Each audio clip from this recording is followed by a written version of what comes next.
নমস্কার, যুক্তি তর্ক সঙ্গে অর্কই আপনাদের স্বাগত।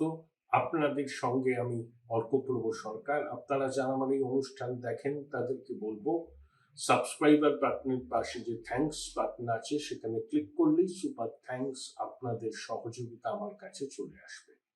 দেখুন, নির্বাচন কমিশন এসআইআর নিয়ে যা যা সিদ্ধান্ত নিচ্ছে তা নিয়ে জনমানসে বিভ্রান্তি তৈরি হয়েছে। সর্বশেষ সিদ্ধান্ত তারা নিয়েছে যে মাধ্যমিক পরীক্ষার অ্যাডমিট কার্ডকে এসআইআর এ বৈধ নথি হিসাবে গ্রহণ করা হবে না। কিন্তু আমরা জানি যে মাধ্যমিকের অ্যাডমিট কার্ড কিন্তু বয়সের প্রমাণ হিসাবেই গ্রহণ করা হয়। কমিশন বলেছে যে 25শে অক্টোবর 2025 তারা যে নথি সংক্রান্ত নির্দেশিকা দিয়েছিল সেই নির্দেশিকা তারা বদল করবে না। ইতিমধ্যে এসআইআর ঘিরে রাজ্যের বিভিন্ন প্রান্তে বিক্ষোভ হয়েছে। তৃণমূলের মদতে ফারাক্কার অদূরে বিডিও অফিস ভাঙচুর হয়েছে। চাকুলিয়াতে পুলিশের উপর ইট বৃষ্টি হয়েছে। তা এসআইআর এর উদ্দেশ্য কি? এসআইআর এর উদ্দেশ্য হলো একটা নির্ভুল ভোটার তালিকা প্রকাশ করা, মৃত ভোটার একাধিক জায়গায় নাম তোলা ভোটার যাতে তালিকায় না থাকে সেটা নিশ্চিত করা, অনুপ্রবেশকারীদের নাম বাদ দেওয়া। এখনো পর্যন্ত 58 লক্ষ মৃত স্থায়ীভাবে স্থানান্তরিত একাধিক জায়গায় এন্ট্রি আছে, এরকম ভোটারদের নাম বাদ গেছে। প্রোজেনি ম্যাপিং হচ্ছে এবং অন্যান্য নানা ক্ষেত্রে প্রায় 30 লক্ষ এবং 96 লক্ষকে তলব করা হয়েছে শুনানিতে। যা অনুমান, যা খবর পাওয়া যাচ্ছে শেষ পর্যন্ত 80 থেকে 90 লক্ষ নাম বাদ যাবে। রাজ্য প্রশাসন সহযোগিতা তো করছে না, পদে পদে কমিশনকে তাদের সাংবিধানিক দায়িত্ব পালনে বাধা তৈরি করছে। এই আবহে 14ই ফেব্রুয়ারি নির্ধারিত দিনে কমিশন কি সঠিক ভোটার তালিকা প্রকাশ করতে পারবে? এই নিয়ে বিস্তর প্রশ্ন চলছে। যদি কমিশন 14ই ফেব্রুয়ারি ভোটার তালিকা প্রকাশ করতে না পারে তাহলে কি নির্ধারিত সময়ে নির্বাচন হবে?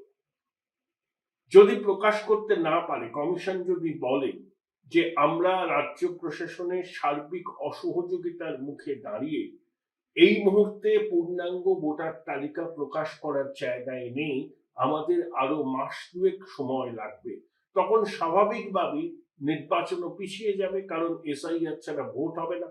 এই সরকারের মেয়াদ শেষ হলে শূন্যস্থান তো থাকবে না, রাষ্ট্রপতির শাসন জারি হবে, তখন এসআইআর হলো এবং তারপর নির্বাচন হলো। দেখুন, রাষ্ট্রপতি শাসন জারি হলে অনেকে বলেন যে শাসক সহানুভূতি পেয়ে যায়, কিন্তু পশ্চিমবঙ্গের বর্তমান যে অবস্থা, পশ্চিমবঙ্গের বহু মানুষ চাইছে একদম নিরপেক্ষভাবে গণতন্ত্রের উৎসবে যোগ দিতে হলে অনুপ্রাণিত প্রশাসন যাতে কোনো অবস্থাতেই নির্বাচনের কাজে যুক্ত না থাকে সেটা নিশ্চিত করা। তার একমাত্র উপায় হলো রাষ্ট্রপতি শাসন জারি। তাহলে রাষ্ট্রপতি শাসন জারি হলে অনেকে বলছেন তৃণমূল 50-এর নিচে নেমে যেতে পারে। এই অবস্থায় কি হতে পারে?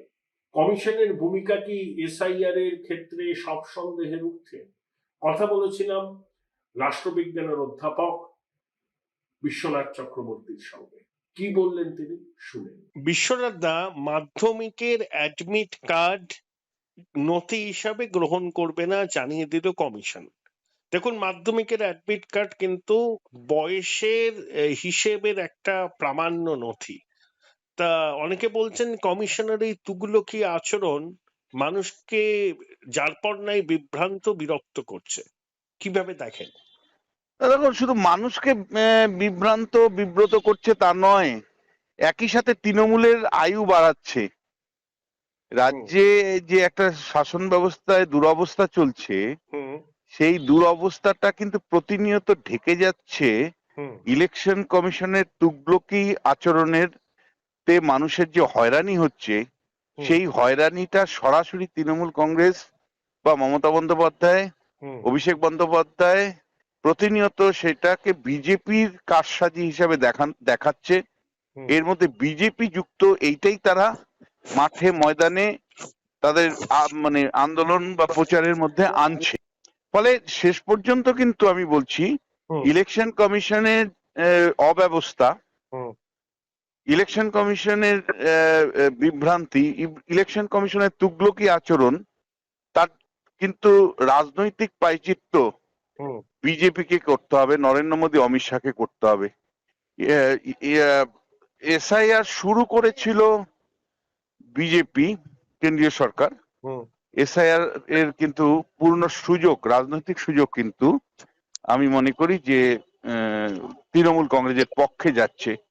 এবং শেষ পর্যন্ত 2026টা যদি তৃণমূল কংগ্রেস শুধুমাত্র এসআইআর অব্যবস্থা বা ইলেকশন কমিশনের ব্যর্থতাকে কাজে লাগিয়ে বিজেপির বিরুদ্ধে যে প্রচারটা তুলেছে, যে আবেগটা তারা তুলছেন, তাতে কিন্তু তৃণমূল কংগ্রেসের 15 বছরের শাসনের যে অব্যবস্থা, অন্যায়, অবিচার, অত্যাচার, নন পারফরমেন্স, গভর্নেন্সের অভাব, সবকিছু ধামাচাপা পড়ে যাচ্ছে। বিশ্বনাথ দা, 14ই ফেব্রুয়ারি নির্ভুল সঠিক ভোটার তালিকা কমিশন প্রকাশ করবে। যা পরিস্থিতি, আপনার কি মনে হচ্ছে যে এই সময়সীমা কমিশন বজায় রাখতে পারবে, নাকি তারা আরো মাস দুয়েক আরো সময় নেবে? তাতে অটোমেটিক্যালি রাষ্ট্রপতি শাসনে এসআইআর এবং ভোট, এটা বলছে অনেকে লক্ষ্য, পরোক্ষ লক্ষ্য। দেখো, এসআইআর অব্যবস্থাটা শুধুমাত্র হুম ইলেকশন কমিশনের জন্যই পুরোটা হচ্ছে এমনটা নয়। হুম এখানে কিন্তু একটা রাজনৈতিক ডিজাইনও আছে। হুম রাজ্যের যারা শাসক, হুম তারা প্রশাসনকে এমন ভাবে পরিচালিত করছে, তুমি জানো যে ইলেকশন কমিশনের নিজস্ব কোনো স্টাফ নেই, ঠিক। পুরোটাই তারা রাজ্য প্রশাসনের উপর নির্ভর করে হুম কাজটা করতে হচ্ছে। হুম পশ্চিমবাংলা ছাড়াও আরো 10টা রাজ্যে এসআইআর হচ্ছে। হুম সেখানে এই লেভেলে প্রবলেম নেই, প্রবলেম আছে কিন্তু এই লেভেলে নেই। হুম কিন্তু পশ্চিমবাংলায় এই লেভেলে প্রবলেমটা ক্রিয়েট করা হচ্ছে, হুম এবং এটা সচেতন ভাবে তৃণমূল কংগ্রেস তার রাজনৈতিক স্বার্থেই ক্রিয়েট করছে, তৈরি করছে। হুম কিন্তু এটা বোঝার ক্ষমতা আবার বিজেপির নেই। হুম মানে তৃণমূল কংগ্রেস যে তার রাজনীতির অঙ্কেই এই সমস্যাগুলো জিয়ে রাখছে, হুম প্রতিনিয়ত সেগুলোকে প্রভোগ করছে, সেগুলো আরো বেশি বাড়ে কি করে, মানুষের মধ্যে ক্ষোভ বিক্ষোভ তৈরি হয় কি করে, সেটার জন্য সমস্ত রকম জমি রাজনৈতিক ভাবে তাদের মানুষকে তাতিয়ে দেওয়া, এই সব কাজগুলো করছে। কিন্তু এটা বোঝার ক্ষমতা আবার মোদী, অমিত শাহ বা শুভেন্দু, শ্রমিকদের নেই, জগন্নাথদের নেই। আপনার কি মনে হয় যে 14ই ফেব্রুয়ারি সঠিক পূর্ণাঙ্গ ভোটার তালিকা কমিশন প্রকাশ করতে পারবে? ঘটনা প্রবাহ কি ইঙ্গিত দিচ্ছে? তবে আমি যতটুকু মনে করি যে ন্যাশনাল ইলেকশন কমিশন অনেকটা বুলডোজারের মতন। ও যদি মনে করে যে না 14 তারিখেই করব, তখন নানা রকম ভাবে কোন রকম করে দিয়ে বেঁচে যায়। হুম আমরা বারবার বিভিন্ন ইলেকশনের সময়ও দেখেছি, ইলেকশন বিশুদ্ধ হলো না ঠিক মতন হলো সেগুলো দেখে না, মানে করিয়ে দিলেই যেন বাঁচে। এটা হলো ইলেকশন কমিশনের মোটো, অর্থাৎ কোয়ালিটি অফ ওয়ার্কের উপর কখনোই তারা গুরুত্ব দেন না। নাহলে পশ্চিমবাংলাতে যখন একেবারে মধ্য গগনে থাকে অভিযোগগুলো, হুম তখন বাই ইলেকশন না করেই বা বাই ইয়েতে একাধিক বুথে বা কনস্টিটিউয়েন্সি জুড়ে অভিযোগ থাকে যেখানে ভোট লুট হয়ে গেছে, তারপরেও দেখা যায় যে সেখানে রিপোলের অর্ডার না দিয়ে ইলেকশনটা করিয়ে দিলেই বাঁচে। ফলে ইলেকশন কমিশনের উপর কিন্তু আমার সেই অর্থে ভরসা নেই। তারা যদি সেন্ট্রাল লেভেলে মনে করে যে সব রাজ্যে একদিনে বের করে দিব, বা 14ই ফেব্রুয়ারি চূড়ান্ত ভোটার তালিকা বের করে দিব, তখন তুমি দেখবে যে সমস্ত গোঁজামিল, সমস্ত ভুল থাকা সত্ত্বেও সেই কাজটা করবে, আর যার পূর্ণ ফয়দা কিন্তু রাজ্যের শাসক দল পাবে। কারণ যখন যদি এই মানে এখন যা সিচুয়েশন, আজকের দিনে যা অবস্থা, তাতে নির্ভুল ভোটার তালিকা করতে গেলে অন্তত 2 মাস সময় লাগবে। কিন্তু ইলেকশন কমিশন কিন্তু যদি 14 তারিখের মধ্যে করে, তাতে প্রচুর লোকের নাম বাদ যাবে বা মৃত নাম থেকে যাবে। অর্থাৎ বিশুদ্ধ ভোটার তালিকা তৈরি করতে গিয়ে একটা অশুদ্ধ ভোটার তালিকা তৈরি হবে, না, যেটাকে কমিশন তো নিয়ে বলেনি কখনো যে আমাকে একদম মানতেই হবে 14ই ফেব্রুয়ারি, না আরে মানলে দেখো, মহাপরীক্ষা এই করতে হবে। এই ইলেকশন কমিশন হ্যাঁ নিশ্চয়ই, কিন্তু আমি বলছি যে ন্যাশনাল লেভেলে খুব বড় ধরনের প্রশাসনিক ইঙ্গিত না পেলে ইলেকশন কমিশন 14 তারিখেই বার করবে। এবং সেই ক্ষেত্রে নরেন্দ্র মোদী, অমিত শাহদের প্রশাসনিক সিদ্ধান্ত নিতে হবে। বা তার একটা ইঙ্গিত অন্তত দিতে হবে। সেই ইঙ্গিত যদি না পায় তো 14 তারিখেই ভোটার তালিকা সংশোধন করবে, যেখানে প্রচুর অসঙ্গতি থাকবে, যে অসঙ্গতিগুলোকে তৃণমূল কংগ্রেস ব্যবহার করে রাজনৈতিক পয়দা লুটবে। ফলে এসআইআর এর উপর ভিত্তি করে তৃণমূল জয়ী হবে 2026-এর বিধানসভা নির্বাচন। কিন্তু ফলে এটা সূত্র বলছে যে সম্ভাবনা নেই বললেই চলে 14ই ফেব্রুয়ারি তালিকা প্রকাশের। ইম্পর্টেন্ট হলো 14 পরিবর্তে যদি 1 সপ্তাহ পেছায় তাতে তো লাভ হবে না। মানে আমি তো মনে করি যে যেভাবে অবস্থা তৈরি হয়েছে এবারে, এবং এখন তো মানে অনেক জায়গায় হিয়ারিং বন্ধ করে দিচ্ছে তৃণমূল কংগ্রেস গা জোয়ারি করে। অনেক জায়গায় অফিস ভাঙচুর হলো, একদম একের পর এক ঘটনা ঘটছে, ললেসনেস অবস্থা, পুলিশকে ইট ছোড়া হলো। ফলে এইরকম অবস্থাতে ইলেকশন কমিশনের হয় মানে পরিষ্কার নিজের মানে সময় নিয়ে কাজটা করা উচিত, আর যদি সময় নিয়ে করতে হয় তাহলে রাষ্ট্রপতি শাসন জারি হবে।